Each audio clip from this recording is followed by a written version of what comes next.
There was once a young woman named Blessing, born with a voice as bright and steady as morning light. When she sang in the small church at the edge of her village, people said her songs could lift sorrow from a heart, could make the weary remember joy. It was her dream to become the church's lead singer, to let her voice rise like a prayer through the rafters. But one season, sickness came upon her, a deep illness that settled in her lungs and stole her breath. Her song, once clear and golden, grew thin, trembling, uncertain. And though she tried and tried, her voice would no longer soar. Blessing felt the world close around her. Her dream had withered. She thought, "This is the end of what I was meant to be." So she turned back to what her mother had once taught her. Weaving. Thread by thread, she began again. The colors soothed her hands. The rhythm of the loom filled the quiet that singing left behind. And in time, her cloths became the talk of the village, so rich with color they seemed to hum, as though her lost songs had found a new home in the threads. But life, as it often does, tested her again. One season, the river rose without warning. By dawn, her weaving hut was gone. Her looms, her fabrics, her dyed threads, all swept away. Blessing sat by the ruins, her hands empty, her spirit even emptier. She whispered to the wind, "It is over again." That evening, when the sun had dipped behind the trees, an old woman emerged from the river's edge. Her hair was silver, her step slow, her eyes deep as the current. She stopped beside Blessing and said, "Why do you sit in the ashes of yesterday?" "My work is gone," Blessing said quietly. "My gift is gone. I have failed." The old woman tilted her head, and the fireflies seemed to gather around her words as she replied, "Failed? No, child. You have only paused. Even the river rests before it begins again." Then she turned and walked away along the shore, and the sound of her steps faded into the night. The words lingered, only paused. The next morning, Blessing began to walk, through the hills, into the forest, across the open fields. She watched the world as though seeing it for the first time. The quiet glow of bark, the blue of distant stones, the whisper of light on leaves. Her hands began to move again, not to weave, but to gather. Roots, berries, seeds, bits of shell. She learned color from the wild, yellow from marula fruit, red from hibiscus petals, deep indigo from night-blooming flowers. When she finally built a new loom, her cloths carried the colors of the land itself, not bright like her first work, but full and breathing, alive with patience and time. Her fame spread. Villagers came to see, and many asked to learn from her. Hope bloomed again in her chest.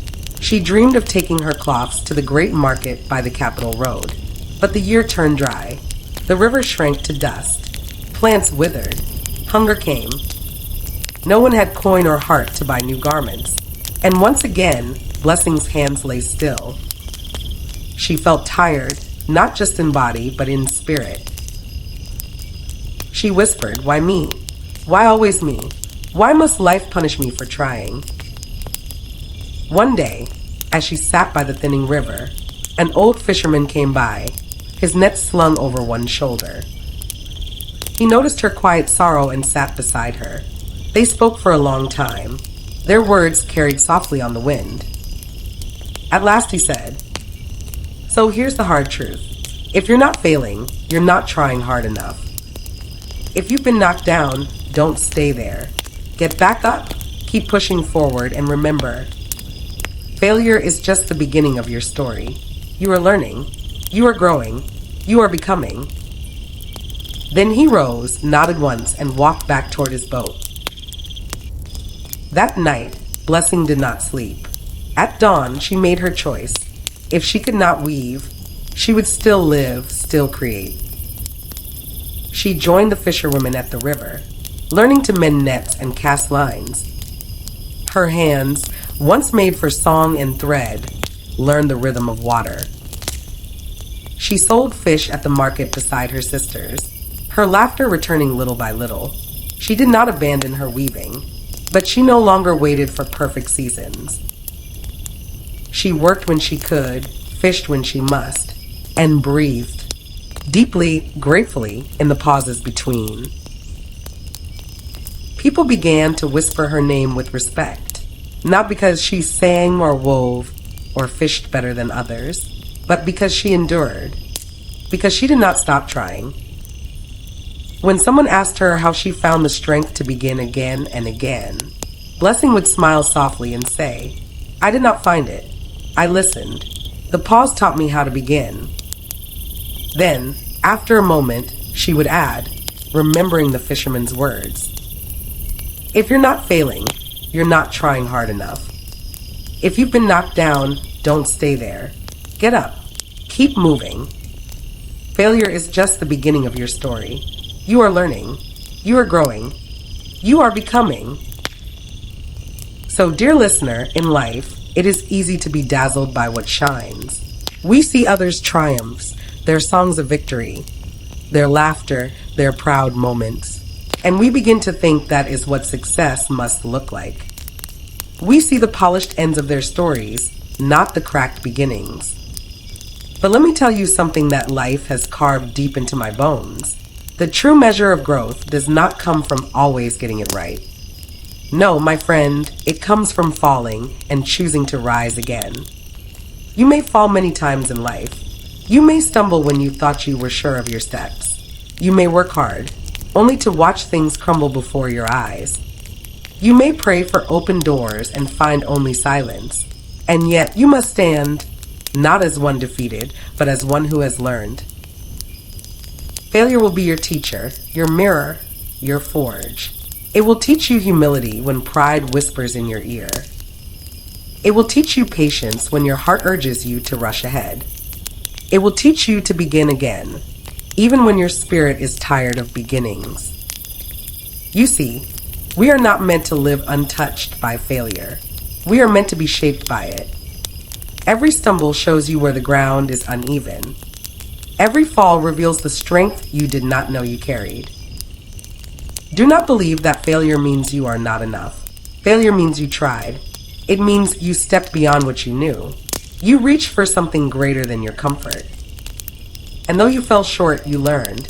That is courage, not defeat. Because every failure asks you one sacred question.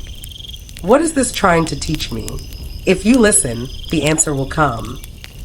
Sometimes softly, sometimes through tears, but always with truth. Do not be afraid of failure, my friend. Be afraid of standing still. Be afraid of never trying, never stretching, never daring to become more. Even those who lead, even the great ones, stumble when they step into new places. You see, strength is not born from never falling. It is born from falling and standing up again, and again, and again. So when you fall, do not stay there. Brush off the dust. Look toward the horizon. Take one small step forward. Fail forward. Because failure is not the opposite of success. It is the road that leads to it. So listen to me now. Do not wait for the perfect moment. There is no such thing. Start where you are. Try. Stumble. Learn. Grow. Let your mistakes become the seeds of your wisdom. And when you fall, as you will, do not curse the ground that caught you. Thank it, because from that same ground, you will rise stronger. Remember, my dear ones, we are all becoming. And the road to becoming is never straight, never easy, never clean. But it is real. It is yours. Fail forward, my friend. Fail bravely. Fail beautifully. For in every fall, there waits a lesson. And in every lesson, there waits your becoming. If this tale has touched your spirit, pour it gently into another heart. For wisdom, like water, must flow from elder to child, from soul to soul. And until we meet again by the fire, walk slowly, choose bravely, and let your journey make you whole.